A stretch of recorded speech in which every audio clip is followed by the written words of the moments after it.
Chapitre 9. Il n'a rien mangé depuis son déjeuner d'hier. Cette phrase prononcée dans un soupir suffit pour me réveiller. Une pénombre dense remplissait notre chambre. Ma mère chuchotait. Elle s'adressait à une silhouette indécise, debout au milieu de la pièce. La forme ne bougeait pas. Un vague murmure s'en échappait de temps à autre. Des syllabes dépourvues de sens me parvenaient dans mon lit. Les deux formes m'abandonnèrent. J'essayais de bouger, le tambour qui battait dans mon crâne redoubla d'ardeur. Il se mêla à l'ombre des traînées impalpables de cendres rouges. Une nuée de minuscules étincelles tournoya autour de mon visage. Silencieuse et froide, elle transformait le décor qui m'était familier en une atmosphère irréelle. Une douleur sourde se propagea dans mes os et me tira un gémissement. Ma mère revint, s'approcha à pas furtifs de mon lit, se pencha légèrement sur moi et resta dans cette attitude un long moment, si silencieuse qu'elle ne semblait pas respirer. Elle formait devant mes yeux une masse noire aux contours pelucheux. Je m'attendais à la voir s'effilocher et se dissoudre à l'exemple de ces fantômes qui me visitaient par mes nuits d'insomnie. Elle finit par soupirer et recula d'un pas. « Je suis réveillée, lui dis-je, mais j'ai mal. » « Cela va mieux puisque tu me parles. » « Pourquoi fait-il si sombre ?» demandai-je. « C'est le soir, » répondit ma mère. « Je n'ai pas voulu allumer la lampe pour ne pas gêner ton sommeil. Tu as eu la fièvre toute la nuit dernière et toute la matinée. Mes yeux n'ont pas cessé de couler. Hélas, mes larmes ne peuvent soulager ta souffrance. J'ai faim. Voilà une bonne nouvelle, louange à Dieu. Je vais te chercher un bol de bouillon. » Elle me quitta un moment. Le bol de bouillon qu'elle m'apporta resta sur mes genoux quelques minutes. Rien que l'odeur de la nourriture me soulevait le cœur. Ma mère m'exhorta en vain à y goûter. Elle m'avait soutenu le corps à l'aide de coussins. La pièce roula, tangua, fut emportée à travers l'espace, tournant sur elle-même, subissant la loi immuable des astres et des météores. Ma mère eut juste le temps de rattraper le bol qui commençait à se répandre sur les couvertures et m'allongea avec d'infinies précautions. Les battements de tambour sous mon crâne s'exaspéraient. Les objets peu à peu ne partaient plus à la dérive. Ma mère vint s'asseoir non loin de mon lit, sur un matelas très bas. La femme du fabricant de charrues l'interpella. « Zoubida, comment va Sidi Mohamed ? Couvre-le bien et donne-lui à boire du thé chaud. Sans doute a-t-il attrapé froid. » Fatma intervint de sa fenêtre. « Je crois plutôt qu'il souffre d'une insolation. Il faudrait lui entourer la tête d'écorce de citron et de feuilles de menthe. Vous avez peut-être raison toutes les deux, mes sœurs, mais si Dieu ne daigne pas soulager ses souffrances, tous mes soins resteront superflus. J'essaierai tous les remèdes pour hâter la guérison de mon enfant. » Mon père s'annonça à la porte d'entrée de la maison. Il arrivait plus tôt que d'habitude. Pendant qu'il grimpait l'escalier, ma mère s'empressa d'allumer la lampe à pétrole. Notre chambre fut inondée de lumière jaune. Mon père entra. Il vint se pencher sur moi. Ses orbites creusaient 2 trous noirs dans son visage qui me parut pâle et fatigué. Il me toucha doucement le front, hocha la tête et me tourna le dos, sans rien dire. Ma mère disposa la petite table basse pour le dîner. Ce fut, je crois, le dîner le plus triste de leur vie. De mon lit, j'apercevais le plat de faïence brune. Je n'arrivais pas à identifier la nourriture qui s'y trouvait. Je savais qu'il y avait une sauce au safran, des légumes et de la viande. L'odeur du safran me donnait des nausées. Mon père et ma mère, chacun abîmé dans ses pensées, ne mangeaient pas, ne parlaient pas. Le chat de Zineb surgit de l'invisible, s'avança à pas feutrés de la table, regarda les formes immobiles des 2 convives et miaula d'étonnement. Il miaula timidement, d'une voix plaintive, serrant sa queue entre ses pattes de derrière et rentrant son cou dans ses épaules. Son miaulement s'étouffa dans l'atmosphère comme dans un tampon de coton. La frayeur s'empara de lui. Il écarquilla ses yeux jaunes, rabattit ses oreilles en arrière, cracha un horrible juron et s'en alla tous poil dehors. Mes parents n'avaient pas remué le petit doigt, n'avaient là pas ouvert la bouche. Une angoisse de fin du monde s'appesantit sur toute chose. Je fondis en sanglots. Mon père se secoua de sa torpeur et me demanda: Où as-tu mal, mon enfant? Tout hoquetant, je lui répondis: Je n'ai pas mal, mais pourquoi ne parlez-vous pas? Nous n'avons rien à dire. Repose-toi et ne pleure plus. Ma mère se réveilla à son tour, prit la table et se dirigea vers sa cuisine. Elle revint, les mains chargées du plateau et des verres pour le thé. Elle trouva mon père debout, se préparant déjà pour dormir. Tu ne prends pas de thé? Lui demanda ma mère. Non, et dorénavant, tu feras attention à ne pas trop gaspiller ton sucre. Suis-je une femme qui gaspille? Telle n'est pas ma pensée. Je veux simplement te dire qu'à partir de demain, il nous sera difficile d'avoir du sucre et du thé tous les jours. Ma mère devint toute pâle. J'ouvris grand mes yeux pour ne rien perdre de la scène. Elle posa le plateau, se redressa, regarda mon père bien en face. Je pressens un grand malheur, dit-elle d'une voix brisée. Mon père resta silencieux, les paupières baissées. Brusquement, un claquement sonore me fit sursauter dans mon lit, me tira un gémissement de douleur. Ma mère s'était appliquée sur les joues, ses deux mains, avec la force du désespoir. Elle s'assit à même le sol, s'acharna sur son visage, se griffa, se tira les cheveux sans proférer une parole. Mon père se précipita pour lui retenir les mains. Ils luttèrent un bon moment. Ma mère s'écroula face contre terre. « Ô femme, ne crains-tu plus la colère de Dieu ?» dit doucement mon père. « Aie confiance en sa miséricorde. Dieu ne nous abandonnera pas. Ce qui nous arrive tous les jours à des milliers de musulmans. Le croyant est souvent éprouvé. J'ai perdu dans la cohue des enchères au haïk tout notre maigre capital. J'avais mis l'argent dans un mouchoir. J'ai dû laisser le mouchoir tomber par terre, croyant le glisser dans ma sacoche. Ma mère avait relevé la tête. Elle ne disait rien. Mon père, de sa voix calme, continuait. Pourquoi se lamenter? Nous devons louer Dieu en toutes circonstances. Enfin, ma mère sortit de son silence. Qu'allons-nous faire? Je vais travailler. Combien as-tu perdu? Tout mon fonds de roulement. Je n'ai pas même de quoi payer mon ouvrier qui n'a rien touché cette semaine. Je dois aussi un mois de loyer au propriétaire de l'atelier. Je pensais régler toutes ces dettes et acheter du coton. Les marchands ne pourraient-ils pas te faire crédit? Tu es connu honorablement. Jamais je ne m'abaisserai jusqu'à mendier du coton à l'un de ces voleurs. Je ne veux pas non plus du misérable salaire d'un ouvrier. Je suis un montagnard et un paysan. La saison de la moisson commence à peine. On embauche des moissonneurs. J'irai travailler aux environs de Fès. Tu oserais m'abandonner avec un enfant malade? Préférerais-tu mourir de faim? Aimerais-tu devenir un objet de pitié pour tes amis et tes voisines? Je serai à 2 jours de marche de la ville. Sidi Mohamed ira mieux demain. Fais-lui une soupe à la menthe sauvage. Couvre-le bien, afin qu'il transpire abondamment. Aujourd'hui, il a moins de fièvre que la nuit dernière. C'est un châtiment de Dieu qui nous accable.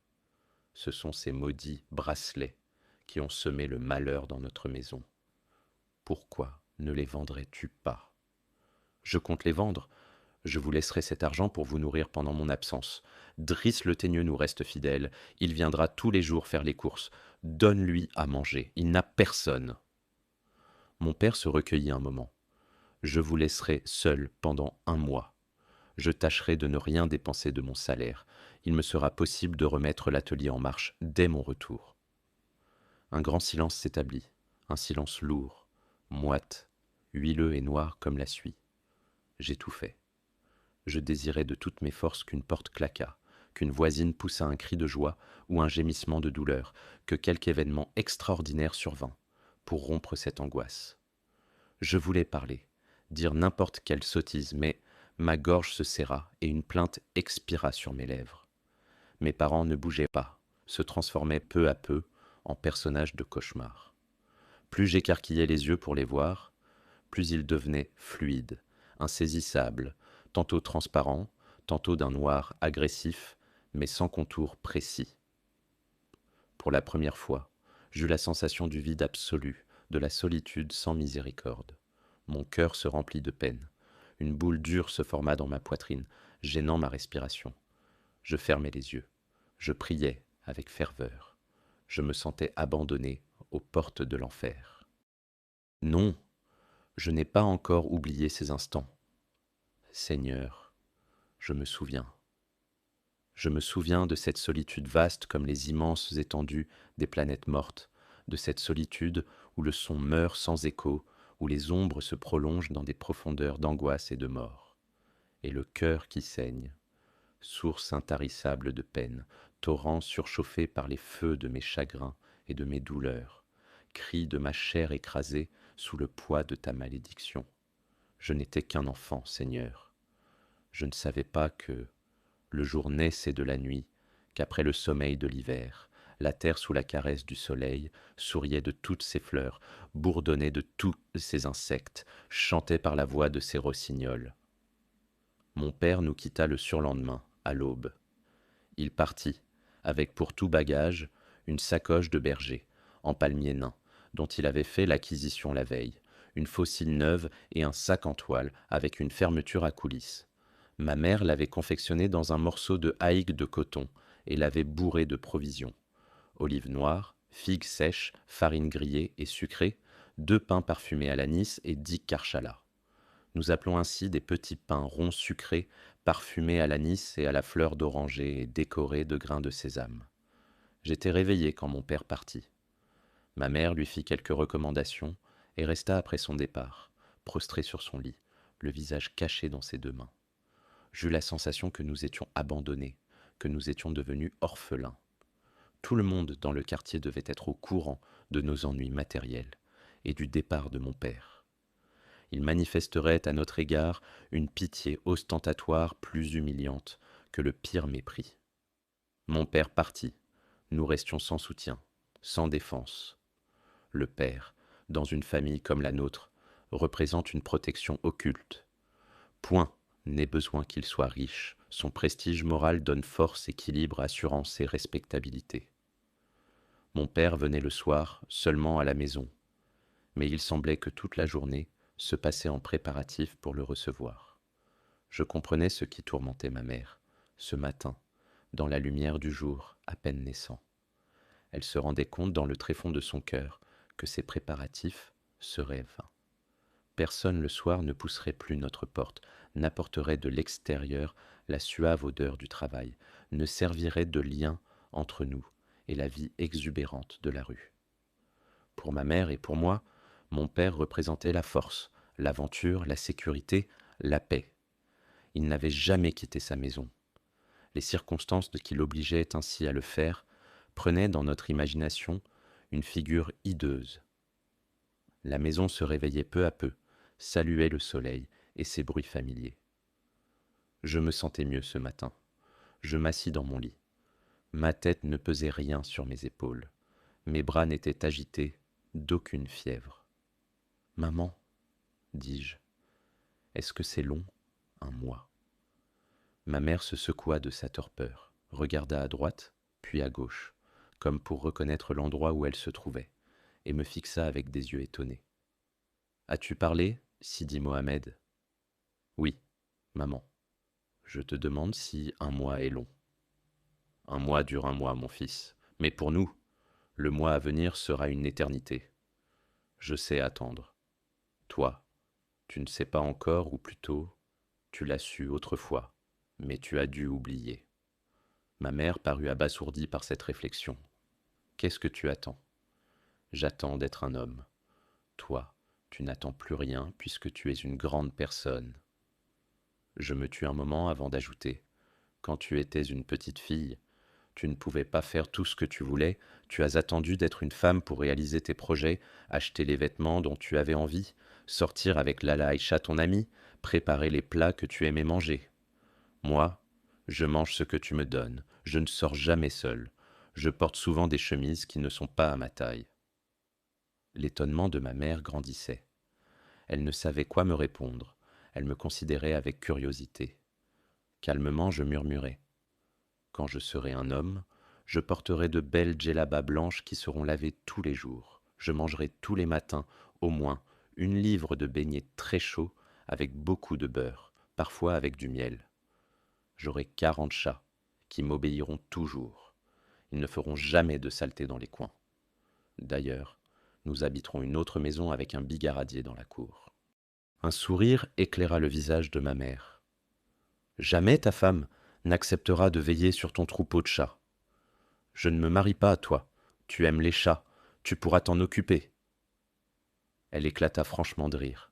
Sa gaieté soudain me rendit toute ma confiance. Je ris plus fort qu'elle. Je battis des mains.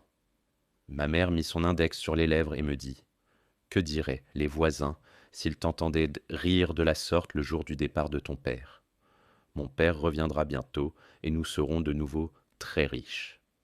Mais nous n'avons jamais été riches. Si nous n'avions pas faim, et notre chambre n'est-elle pas la plus jolie de la maison ? Repose-roi, mon petit. Tant que je serai vivante, tu n'auras jamais faim, dussé-je mendier. Quelqu'un gratta timidement à la porte. Ma mère se leva. Qui est là ? dit-elle tout en se dirigeant vers le couloir d'entrée. Suivit un long conciliabule, tout en murmures et en chuchotements. J'entendis finalement ma mère dire d'une voix pressante : « Entre, Fatma, entre et donne-le-lui toi-même. À moi, il refusera. Il est si entêté. Entre donc !» Fatma Bzioui parut. Elle tenait à la main un bol fumant. Elle s'approcha de moi, me fit un large sourire et me demanda : « Comment te sens-tu ce matin, Fki ?» Je ne répondis rien. Je ne voulais engager aucune conversation avec cette femme qui venait m'amadouer afin de me faire avaler quelques breuvages infects. « J'ai préparé pour toi du tadéfi. Ne voudrais-tu pas y goûter ? » D'ordinaire, j'aimais le tadéfi, ce potage parfumé à la menthe sauvage. Par principe, je détournais mon visage du côté du mur. Je pensais mettre ainsi fin à toute tentative de persuasion. Ma mère vint au secours de notre voisine. « Je suis sûr que tu l'aimeras, cette soupe. Après, j'enverrai Zineb t'acheter un beignet. » Je me fis encore prier un moment. Je finis par me mettre sur mon séant. Je pris le bol, le humai d'une narine méfiante, regardai les deux femmes penchées sur moi avec sollicitude et déclarai que je n'aimais pas la soupe piquante. Toutes les deux me répondirent de concert, avec un ensemble émouvant, qu'il n'y avait pas dans cette soupe la moindre parcelle de piment ou de poivre. Je regardai ma mère dans les yeux et lui demandai à brûle-pourpoint comment elle pouvait le savoir, puisqu'elle n'avait pas goûté à cette soupe. Elle tenta de me répondre, chercha sa phrase, s'embrouilla, soupira, leva les yeux au plafond pour prendre à témoin les solives enfumées et partit se réfugier dans la cuisine. Fatma insistait. « Moi, je t'affirme qu'il n'y a pas d'épices dans ce tadéfi. » D'un geste, je lui collai le bol dans les mains. Tout le monde sait que le tadéfi sans épices est absolument immangeable. Ce n'est pas parce que je lis malade que tu vas me faire manger de la colle de farine. Fatma perdit patience. « Je te dis que c'est bon. Goûte d'abord avant de dire de telles sottises. Prends vite. » Je boudais toujours. Fatma devint tendre. D'une voix caressante, elle m'appela. Bonbons acidulés, petit fromage blanc, vermicelle au lait. Je ne pouvais pas résister à des mots si câlins. Je repris le bol de tadéfi. J'avais passablement faim. Je bus cette bonne soupe à grandes goulées. Je demandai ensuite à ma mère de me débarbouiller. Je changeai de chemise, me vêtis de ma djellaba. Je me sentais guéri, mais pas encore assez fort pour retourner à l'école. Pendant quelques jours, j'allais jouir de vraies vacances. Rahma m'aperçut à la fenêtre et me salua joyeusement. « Louange à Dieu, Sidi Mohamed, te voilà rétabli. Nous étions bien inquiets à ton sujet. Promets-moi de ne jamais tomber malade. J'en perds l'appétit. Je le jure par Dieu et par ses saints vénérés. Qu'Allah vous conserve toi et les tiens en excellente santé. Rahma, qu'il vous donne bonheur et prospérité, » répondit ma mère du fond de sa cuisine. Rahma s'accouda à la grille de sa fenêtre, décidée à poursuivre le dialogue. Amine, ô ma sœur Zoubida, est-ce que Sidi Abdeslem est parti ce matin ? Je l'ai entendu descendre l'escalier. Oui, il doit être déjà loin. Dieu vous le ramènera sain et sauf. Rahma s'adressa à toute la maison pour déclarer : Les temps deviennent durs pour les pauvres gens que nous sommes, mais sachons louer Dieu dans la joie comme dans l'adversité. Pour toute réponse, quelqu'un éternua très fort au rez-de-chaussée. Il éternua 3 fois, puis se moucha avec conviction. Le bruit de ses narines me rappela le son de la trompette du ramadan. J'éclatai d'un rire joyeux. Ma mère me prit par les épaules, me ramena vers mon matelas. Elle me conseilla d'une voix ferme de m'allonger. Je n'étais pas encore assez fort pour me livrer à des excentricités. Je devais rester au lit. Elle me recommanda de réciter quelques versets du Coran afin de ne pas oublier tout ce que j'avais appris et pour attirer la bénédiction sur notre maison et sur la tête de mon père, parti vers l'inconnu. Je m'installai sur le matelas, l'air renfrogné. Je n'avais pas envie de réciter des versets du Coran. Je n'avais plus envie de rien. J'écoutais d'une oreille distraite les papotages ordinaires des femmes de la maison. Je ne prêtais aucune attention à leurs propos. Malgré le soleil, tout me paraissait sombre. La saleté des murs que j'apercevais par notre fenêtre me dégoûtait. Enfin, ma mère servit le déjeuner. Le menu se composait de 2 beignets qui m'est destiné, de beurre rance, d'olives noires et d'une botte de radis, cadeau de Fatma Bzouya, ou plutôt de son mari, Mohamed le jardinier. J'entamai un beignet. Il devint dans ma bouche pâteux et sans goût. Je le mâchais, le remâchais, le menant d'une joue à l'autre. Je finis par l'avaler sans plaisir. La table débarrassée, ma mère posa à même le bois, une petite théière d'émail dont nous ne nous servions jamais, et 2 verres. Sans plateau, sans bouilloire dans la pièce, sans le rituel habituel qui présidait à la préparation du thé, une impression de dénuement flottait dans l'atmosphère. Seuls les ménages misérables procédèrent de la sorte. À mes réflexions, ma mère répondit qu'elle ne pouvait plus passer son temps à faire briller le plateau, laver les verres, astiquer la théière d'étain. Qu'allait-elle donc faire de son temps? Je ne savais. Après déjeuner, ma mère me recommanda d'être bien sage, prit son haïk et partit rendre visite à Lala Etcha, son amie. Elles avaient tellement de choses à se dire. Je me souviens encore des heures affreuses passées à attendre, sans oser me mettre à la fenêtre, réprimant l'envie que j'avais de courir dans l'escalier, de sauter au soleil sur la terrasse. Je jetai un coup d'œil dans ma boîte à merveilles. Ce n'était plus une boîte à merveilles, mais un cercueil où gisaient les pitoyables cadavres de mes rêves. Je fis une atroce grimace. Les voisines ne devaient pas m'entendre pleurer. Je me mouchais dans un vieux chiffon qui traînait par terre. Couché sur le dos, je contemplais fixement les taches squameuses qui constellaient les murs de notre chambre. Elles ne bougèrent plus. Elles organisaient autrefois, en mon honneur, des ballets à ravir les yeux. Je passais des heures à suivre les évolutions de ces formes changeantes. Maintenant, elles n'étaient plus que des taches figées qui me donnent la nausée. Mon cœur se mit à battre de tristesse, d'angoisse, de dépit et de colère. Il battait surtout de peur. Malgré les discussions des voisines, le bruit familier des petits balais de Doom, les crépitements des étincelles, les ronflements des soufflets, j'avais peur. Épuisé par mes larmes silencieuses, je finis par m'endormir. Quand ma mère revint, j'avais de nouveau la fièvre. Elle me couvrit chaudement, s'assit à côté de mon lit et pleura longtemps. Elle chantonnait doucement, s'interrompait de temps à autre pour se moucher, reprenait son murmure. Le soir, elle ne prépara pas de dîner. Elle se coucha tôt. J'avais de la peine à m'endormir. Je m'agitais dans mon lit, me tournais, me retournais sans réussir à sombrer dans le sommeil. Brusquement, l'orage se déchaîna. Le vent fonça sur la maison avec des hurlements de fureur. Les portes claquèrent, au milieu des gémissements, des pleurs et des chuintements de la rafale, s'éleva un chant timide de flutio. Ce n'était pas une flûte humaine, semblable à ces roseaux, à 7 trous qui font danser les fantômes à la lumière des étoiles.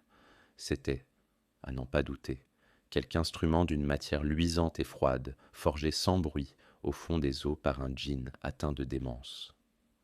Elle parlait un langage à la fois déchirant et suave, parfois incompréhensible, grimaçant, maléfique, parfois d'une nostalgie farouche. Il y avait des appels, des supplications, des reproches, des rires d'hyène, de longs cris de douleur, des mots d'amour et des phrases de colère. Le vent riait, jouait avec les portes, les cognait de fureur. Pour conjurer ces forces obscures, je récitais 3 fois la sourate de l'unité. Tremblant de tous mes membres, j'enfouis mon visage dans un coussin. Je finis par m'endormir. Ma vie s'écoulait dans 2 mondes opposés. Le jour, je subissais toutes sortes de contraintes. Je prenais part à des drames que je ne comprenais pas. La nuit me servait d'appât à ces monstres, me lançait dans le vide de ces abîmes, me faisait don de fruits que mes mains ne pouvaient saisir. Vie double, semée d'embûches, de mirages, de farces, mais à laquelle je finis par m'habituer. Je n'agissais pas, je subissais. Chaque fragment du devenir couvait une parcelle de mystère. Les instants se succédaient, avec chacun sa charge de joie, hélas, trop éphémère, avec son poids de peine qui imprimait dans ma chair sa meurtrissure. Au gré de l'humeur des uns et de la fantaisie des autres, mes jours me paraissaient sombres ou radieux. Mes nuits, un havre de repos, un lieu de torture, un moment de félicité, le douloureux calvaire des âmes damnées de toute éternité. Ceci me donna par la suite le goût de l'aventure, à savoir le goût de la mort. Je mourais chaque soir pour renaître instantanément dans un univers sans dimension. Je ressuscitais chaque matin pour retrouver le soleil, le chant des moineaux, le pain, le blé et la fraîcheur de l'eau de source. Le pain et l'eau avaient mon goût, et je me réjouissais d'être sur une terre où ils ne manqueront pas. Cependant, dans les heures de chagrin et de solitude, il me paraissait amer, fade, dur pour mon gosier trop étroit. Bien sûr, je préférais le jour à la nuit. Les jours en principe se tenaient, obéissaient à logique du temps, se succédaient en apparence bien en ordre.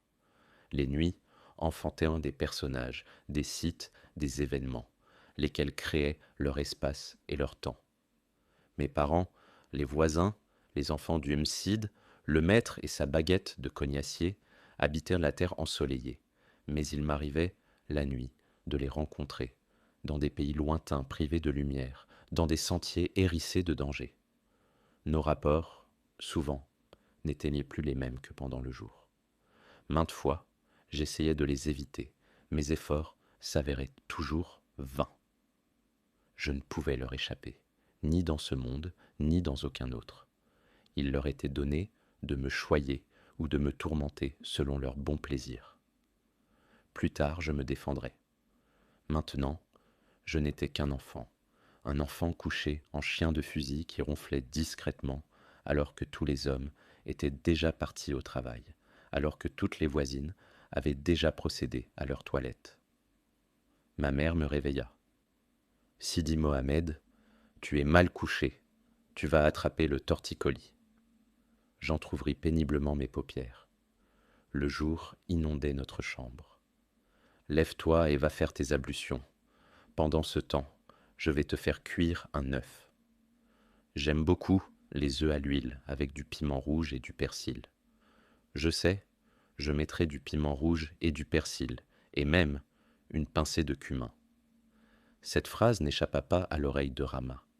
Elle se mit à sa fenêtre et cria « Nous appelons ce plat une omelette juive, c'est délicieux. » Ma mère répondit « Sidi Mohamed est encore malade.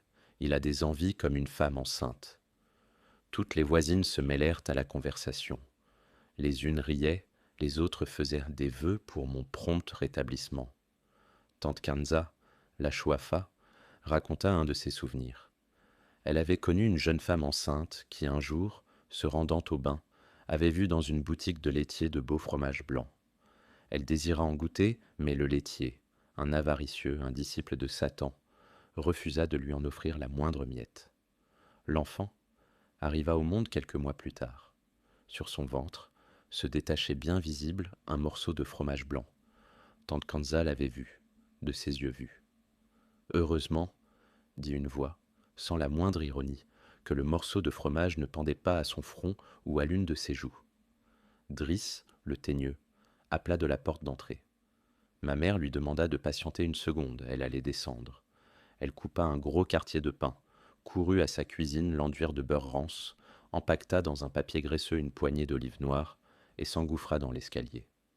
Avant de remonter, elle emprunta le seau de tante Kanza, le remplit d'eau du puits et grimpa péniblement les marches.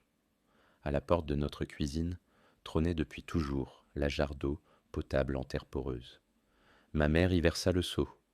Elle revint vers moi et me dit : « Je vais me préparer, nous allons sortir ensemble.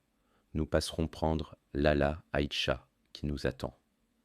Aujourd'hui, je t'emmène voir quelqu'un que tu ne connais pas. N'es-tu pas content de sortir un peu ? Nous allons très loin. » Tout en parlant, elle s'enveloppait dans son haïk, serrait son voile, secouait la poussière de ses babouches. « Tu ne connais pas le quartier Calclin, tu verras. C'est un joli quartier, avec des derbes étroits qui descendent en pente, des maisons au plafond peint et un ou deux figuiers qui sortent des murs et se penchent sur la ruelle. Tu aimeras tout cela. Mouche-toi, qu'as-tu fait de ton mouchoir ? Mouche-toi donc. » Je tournai en rond à la recherche de mon mouchoir, je le découvris enfin sous un coussin tout froissé et collé. Je tirai dessus pour avoir une surface suffisante pour y placer mon nez. Je me mouchai fort, si fort que mes doigts furent tout mouillés. Je jetai le mouchoir et m'essuyai les doigts, à même ma djellaba. Nous nous disposions à quitter la chambre quand Fatma Bziouya interpella ma mère. « Lala Zoubida, où vas-tu ? Lala Aïcha nous a invités à passer la journée. Avec elle, elle est si seule. » « Que devient son mari ? Sidi Larbi. N'a-t-il pas encore répudié la fille du coiffeur ? Non, mais je sais qu'il paie actuellement son ingratitude envers Lala Aïcha. Sa belle famille lui rend les jours amers, l'accuse de laisser sa jeune femme souffrir de faim. » Ma mère enleva son voile qui la gênait pour parler. La maison était toute oreille. Quelle aubaine d'en savoir plus long que les autres. Quelle magnifique occasion de montrer à Ruth ses envieuses dans quelle estime la tenait Lala Aïcha. Elle lui confiait tous ses secrets. À la fin, elle laissa entendre qu'elle en savait beaucoup plus long, mais que les convenances lui interdisaient de tout révéler. Nous partîmes enfin. Je marchai devant, dévorant des yeux les étalages. Arrivé à Sidi Ahmed Tidjani, ma mère se dirigea vers le tronc aux offrandes. Dans un mur couvert de mosaïques s'ouvrait un trou, à hauteur d'homme, surmonté d'une grille en bronze ouvragé. Ma mère ne déposa aucune offrande dans le trou. Elle y introduisit simplement sa main, frotta sa joue contre la boiserie qui l'entourait, et murmura une vague prière. J'étais trop petit pour atteindre le trou. Je collai mes lèvres sur la mosaïque froide du mur. Cette manifestation de respect pour Sidi Ahmed Tidjani fit plaisir à ma mère. « Viens, mon petit œil, et qu'Allah te préserve de tout mal, » me dit-elle. Je la suivis. Nous fîmes quelques pas. Un marchand de poivrons et de tomates s'était installé dans l'angle d'une ruelle. Il exposait par terre ses légumes en petits tas bien ordonnés, de forme pyramidale. « Combien vends-tu tes tomates ? » lui demanda ma mère. Elle se courba, tâta par-ci, toucha par-là, mélangea poivrons et tomates, sema le désordre. Le marchand, furieux, lui répondit que cette marchandise n'était pas à vendre, surtout à une cliente aussi ennuyeuse. Très digne, ma mère se leva et lui conseilla de ramasser ses ordures s'il n'avait pas l'intention de les vendre. On ne devait pas permettre à des fainéants de cette espèce d'encombrer la rue et de gêner la circulation. Elle allait sûrement continuer sa diatribe, mais je m'emparai de sa main et la forçai à me suivre. Nous abandonnâmes le marchand secoué de colère. À notre gauche se dressait un portail monumental orné de clous et de marteaux de bronze d'un très beau travail. « Mais, dis-moi à qui appartient cette maison ? » ?»« Ce n'est pas une maison, c'est un bureau de chrétiens. Je vois des musulmans y entrer. Ils travaillent avec les chrétiens. Les chrétiens, mon fils, sont riches et peinent bien ceux qui connaissent leur langue. Est-ce que je parierai la langue des chrétiens quand je serai grand ? Dieu te préserve, mon fils, de tout contact avec ces gens que nous ne connaissons pas. » La rue Zenkat Hadjama s'ouvrait à main gauche, face à l'ancien marché aux esclaves. Dès l'entrée de la maison, ma mère appela Lala Aïcha. Elle nous souhaita la bienvenue de sa chambre du 2e étage et nous pria de monter. Elle nous attendait, assise devant sa bouilloire qui lançait des jets de vapeur. La chambre offrait l'image de la désolation. Elle suait la misère et l'ennui. Je l'avais connue en des jours meilleurs. Plus de cretonnes sur les matelas, plus de carpettes aux couleurs gaies. Les étagères de bois peint, avec leur cargaison de bols de faïence et d'assiettes décorées, avaient disparu. L'horloge laissait à sa place une tache claire sur le mur. Le nombre des matelas n'avait pas changé, mais ils étaient bourrés de crin végétal au lieu de laine. Le crin s'était tassé, les matelas étaient froids et durs. D'ailleurs, toute la pièce paraissait froide et dure. Une sorte d'angoisse imprégnait l'atmosphère. La maison me parut morte. Les locataires, silencieux, se tenaient en tapis, sans aucun doute, dans les coins les plus sombres de leur pièce. Un petit chat miaulait désespérément sur la terrasse. Il avait dû miauler pendant des jours. Sa voix saignait à chaque appel. Lala Aïcha prépara le thé. Elle le servit dans un petit plateau de cuivre jaune aux gravures effacées. Elle s'acquittait de ses devoirs d'hôtesse avec beaucoup de dignité. Personne ne disait rien. Chacun de nous trois poursuivait son rêve particulier, s'absorbait dans ses pensées. Lala Aïcha rompit le silence. Nous irons plutôt dans le quartier Sefa, le Fki. Kalklin est en voyage dans le Djebel. Il paraît qu'il a encore de la famille dans un village perdu. Sidi El Arafi, que nous irons consulter, est aveugle. Je tiens les renseignements de Khadouj Lalaouia, qui l'a consulté 2 ou 3 fois. Elle m'a affirmé que tout ce qu'il lui avait prédit s'était réalisé point par point. J'ai de l'espoir, Zoubida. Avec l'aide de ce voyant, je suis sûr d'atteindre le but. Nous sommes de très faibles créatures, le bonheur est chose fragile. Mon nid a été saccagé, je n'aurai de repos que le jour où il redeviendra ce qu'il était. Ma mère hochait la tête. Moi, je soupirais parce que je savais que dans de telles circonstances, il convenait de soupirer. Le silence s'établit de nouveau. Ma mère dit enfin: Lala Aïcha, j'ai, moi aussi, grand besoin de conseils. Je tremble pour ma maison, pour mon mari, pour mon fils. Quand la colère de Dieu se déchaîne sur les gens pauvres comme nous, elle les réduit en cendres. Les personnes qui savent nous sont d'un secours précieux. Sidi El Arafi a bonne réputation, il nous aidera sûrement. Il a permis à l'esclave de faire ce qui est en son pouvoir pour remédier à sa misère. Ensuite, il doit s'en remettre à son Seigneur pour l'accomplissement de ses desseins. Ayons confiance. Lala Aïcha, qui n'avait rien perdu de son embonpoint, s'arracha péniblement du sol, prit son haïk